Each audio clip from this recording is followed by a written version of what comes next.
What's good, y'all? Welcome back to page one. I'm Bailey, and I'm here to talk about Nike today. Now, I got my notepad here, wrote down some notes, so let's get into it. So, uh, Today is July 5th, 2026. So, as of today, a couple of days ago, Nike did hit a 52-week low of $37. They hit that 52-week low while still beating revenue numbers.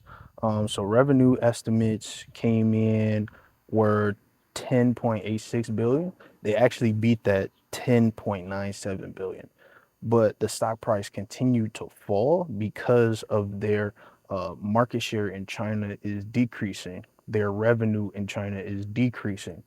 And so, one thing that, in my opinion, could have helped that was the athlete signing of Stephen Curry. Now, Stephen Curry did go to Li Ning, which is a already established China brand. Now, Li Ning did capture Stephen Curry, which also is going to help their market share over in China. But where does that leave Nike? Nike is, um, I'm not sure where they're what they're doing, honestly. They are going through reconstruction because they did have a CEO who was formerly in the company. Now they're going with a new CEO. Pardon if I don't have his name at the moment, but they are in that transition period. Now, Tim Cook, who will be formerly CEO of Apple, is on the board at Nike. And so they did, of course, when they joined the board, buy stock in Nike, the new CEO as well. But I feel like that is a formality. As soon as you join the company, why not have stock in the company? That's most likely their compensation plan. That's most likely in their earnings personally. So they have an interest in making the company grow via stock price and share. So that's what that is. So the decline also is into the foreseeable future, is why the stock price continues to fall.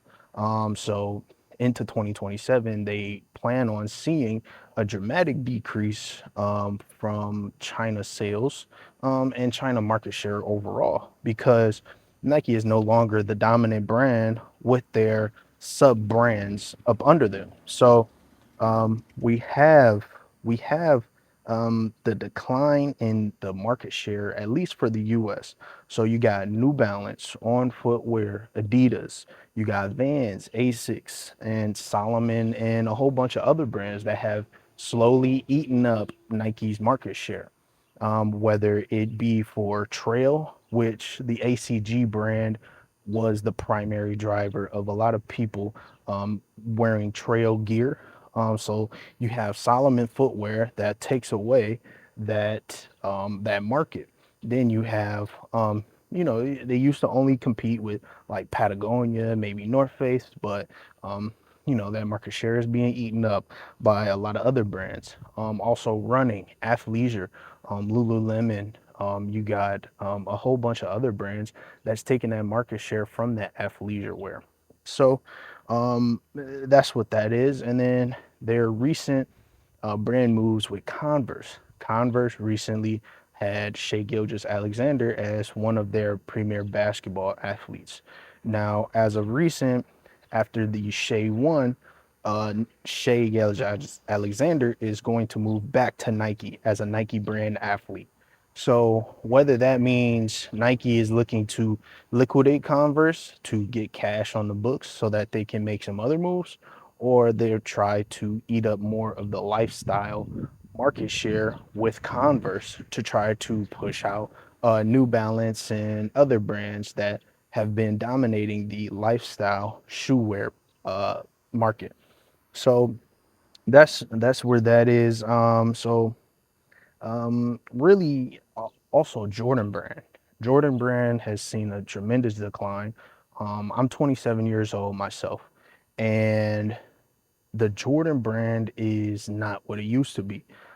Jordan brand used to rely heavily on its retros, and used to rely heavily, when relying heavily on retros, you also rely heavily on retro retro wear.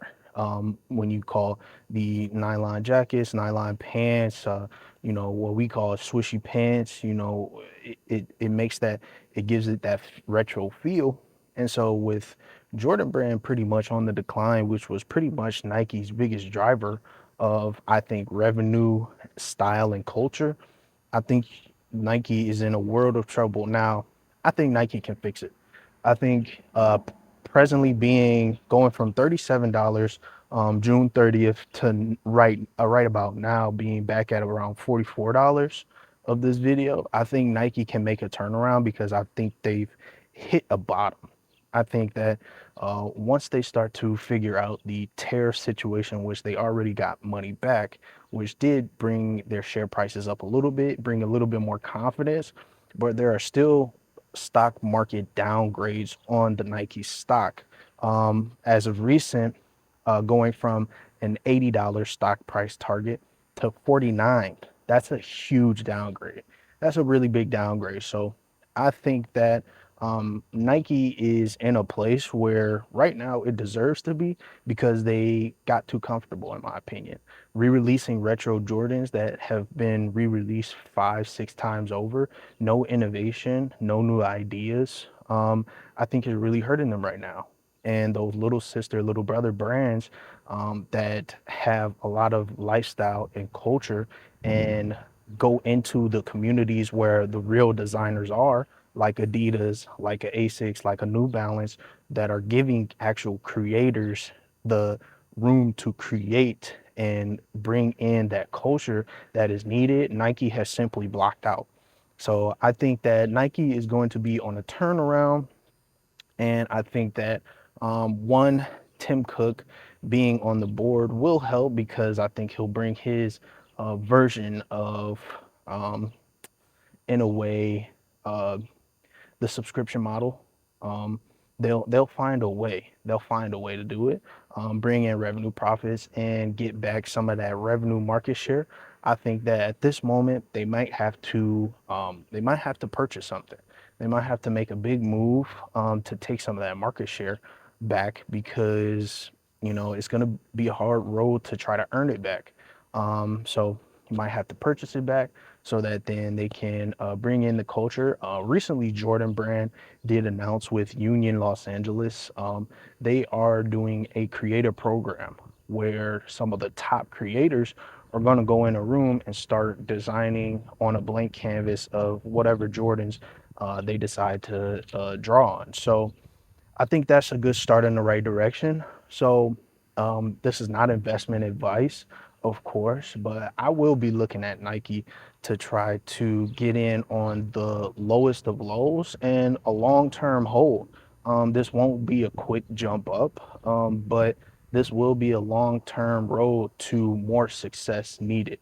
So if you have any questions or want to start a discussion, I appreciate it. This is Bailey here at Page One. Everything needs a page one, everything needs a fresh start. And I think Nike needs a fresh start. Nike needs something to kickstart it back to page one so that the next 20 years they don't get phased out like a Fubu or a Sean John that was once something cool to wear, but now they're down in the dumps. So I appreciate it. Have a good one.